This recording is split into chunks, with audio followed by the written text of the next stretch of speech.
C'est la réunion de bateaux extraordinaires sur un site qui est merveilleux. Je vois les bateaux qui disparaissent dans la houle. Cette course-là a du sens. Elle a du sens par rapport à la qualité maritime des bateaux. C'est un patrimoine incroyable maritime de les faire revivre.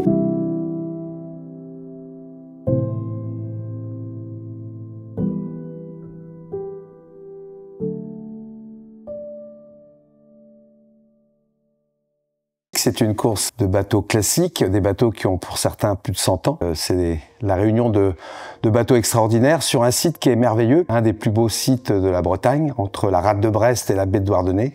On a la chance d'avoir un terrain de jeu qui est naturellement exceptionnel. Donc concentrer le site et ces bateaux merveilleux, c'est une chance incroyable et un rendez-vous fantastique pour nous. Alors dans la course, j'ai un double rôle puisque je suis dans l'organisation, surtout sur la partie maritime et mise en place, mais j'ai aussi la chance et l'avantage d'être skipper d'un de ces beaux bateaux, de ces côtes auriques, dont l'un qui s'appelle Mariquita.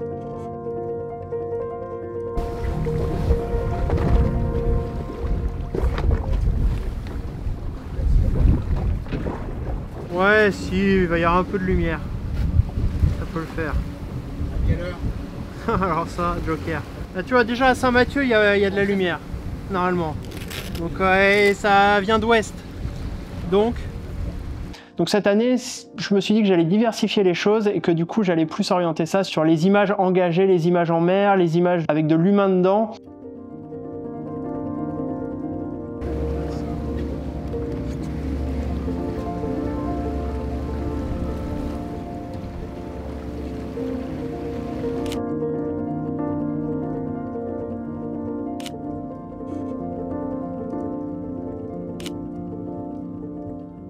Cette course, c'est une course que j'ai déjà couvert l'année dernière où j'avais fait les 5 étapes. Cette fois-ci, j'ai décidé d'en couvrir qu'une et l'étape qui m'intéresse le plus par l'aspect diversité des paysages, c'est l'étape entre Brest et Douarnenez.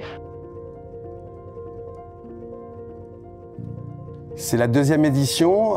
Cette année, on réunit un peu plus de bateaux. On est 9 bateaux. C'est pas un grand nombre, 9 bateaux, mais c'est des bateaux de qualité. Donc c'est ça aussi qu'on cherche à trouver dans cette course, c'est la qualité des bateaux et surtout le côté esthétique de ces bateaux-là qui ne sont pas là que pour l'esthétique, mais qui sont là pour faire de la compétition. Sur toute la première partie de cette étape, je vais suivre Jacques et le voilier Mariquita. Je pense que le bateau disparaît presque sous la... avec l'effet de houle, ouais. Mais je me demande si j'ai pas pris plein d'éclaboussures à ce moment-là. Mais je l'ai vu passer en tout cas dans le viseur.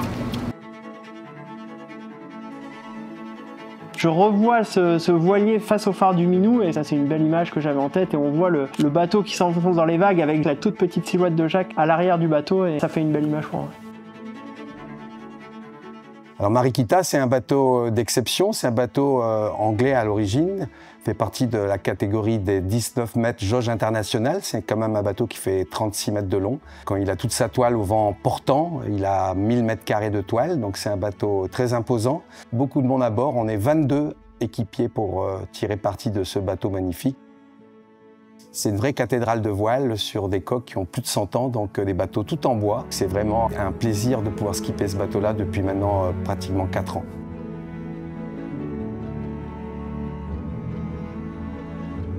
Pour rien vous cacher, j'avais imaginé dans ma tête faire des photos des voltigeurs qui déploient les spies à l'avant de ces magnifiques voiliers. Et voilà, il se trouve que c'est vent de sud-ouest, il n'y aura absolument pas de vent portant, du coup il n'y aura pas de spies qui seront passés. Et donc là voilà, il faut que je réimagine toute ma journée et toutes les images que je pourrais réaliser. Ah, je pense pas, hein. Au vent sud-ouest, je sais pas comment tu vas faire du sud. Normalement ils sont censés aller au près tout le long. Ouais, c'est vrai. On verra. Hein. Ça peut changer, hein. Ah, il y a des beaux alignements avec les tas de poids au loin là. Là c'est joli parce qu'il y a des effets de houle, le bateau disparaît sous les vagues. Et du coup ça lisse tout le premier plan, on voit plus que le haut du mât.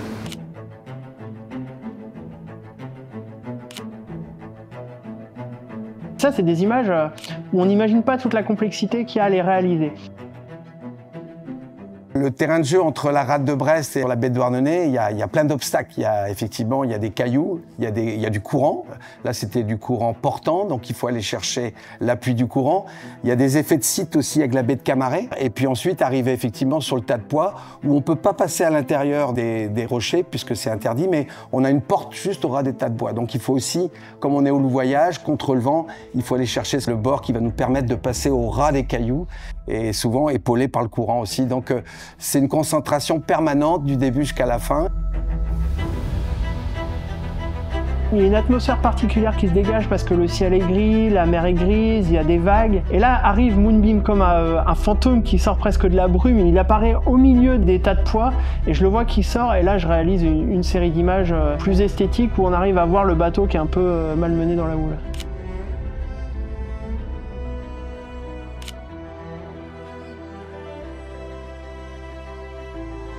Alors c'est ça qui fait la magie de ces bateaux-là, c'est effectivement son passage dans l'eau. C'est des coques assez basses sur l'eau, qui ont de la gîte, qui penchent donc. Et effectivement, la mer, s'il y a un peu de mer, elle peut monter sur le pont, sur les pavois.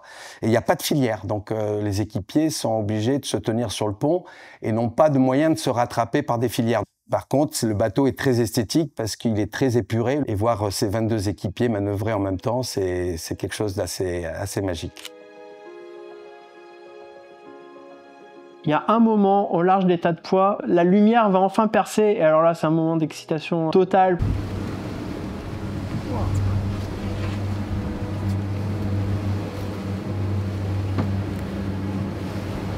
Regarde la lumière là-bas sur le bateau, elle est dingue.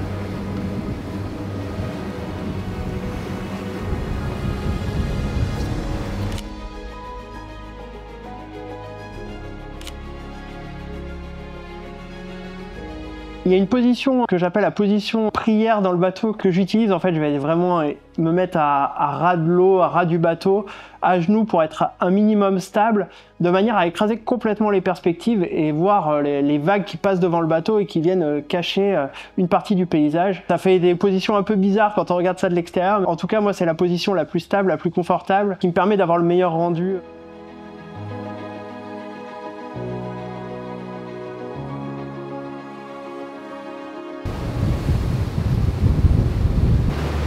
Avec le goéland là.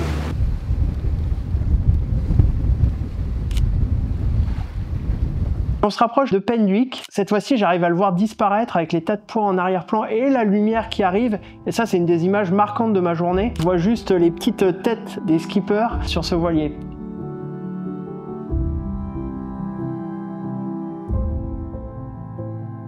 Puis après, arriver dans la baie de Douarnenez, qui est un vaste plan d'eau merveilleux, où là, effectivement, on peut lâcher un petit peu les écoutes, reprendre de la vitesse, et un vent plus portant, et rentrer au Rosmer, là où est la ligne d'arrivée, sur le petit port de Douarnenez, qui est si magnifique.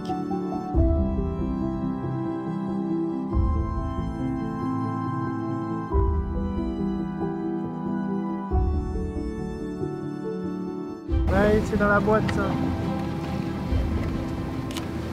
Je suis trop pour...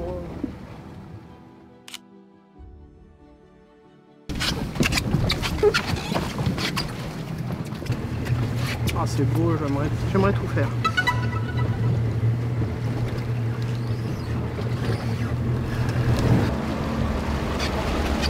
Tu vois, R141, c'est l'Oréox. On me le dit.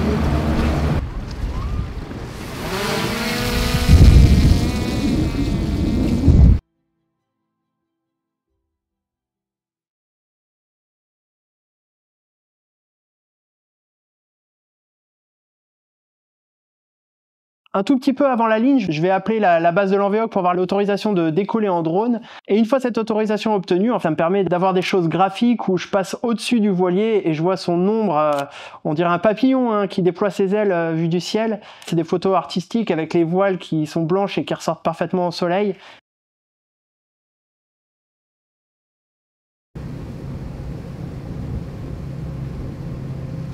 C'est qu'il y a un public partout, il y a un public sur la terre, il y a un public sur l'eau, on croise des photographes qui ont un petit bateau à voile et qui viennent accueillir ces gros bateaux tout en les photographiant. On passe le long du quai du Rosmer au fond de Douarnenez, au fond de la baie. Et là, il y a un public qui, naturellement, est très près des bateaux, puisqu'il y a beaucoup de fond. On peut On cale 4 mètres de tirant d'eau, mais on peut passer très près de la digue. Et là, c'est génial parce que le public, il est comme sur des tribunes dans un stade, il est devant nous. Et forcément, passer avec ces bateaux-là sur la ligne d'arrivée devant le public, c'est toujours un moment fort parce qu'on sent qu'il y a de l'émotion, d'une part pour nous, mais aussi pour les gens qui sont à terre, qui voient ces bateaux-là, peut-être pour certains pour la première fois. On va chercher à faire évoluer cette course. On a des bateaux à aller démarcher en Angleterre. Nos copains anglais sont à côté, ils sont à moins de 24 heures de navigation pour venir jouer avec nous. Donc c'est une vraie démarche qu'on va faire cet hiver pour essayer de faire grossir cette flotte et passer au-delà de 10 bateaux, voire peut-être 15 bateaux ou 20 si c'est possible. Parce que vraiment, si on arrive à la rendre aussi un petit peu internationale, ben, ça sera un atout supplémentaire pour cette belle course qui mérite vraiment ses galons. Notre épopée entre Brest et Douarnenez s'achève ici. Un immense merci à Jacques pour nous avoir fait vivre la course de l'intérieur et à toute l'équipe de la haut-haleine Brest-Douarnenez Classique pour leur passion et leur travail. Grâce à eux, ces images ont pu voir le jour. Merci à vous d'avoir suivi cette aventure, à très bientôt pour de nouvelles escapades photographiques et maritimes.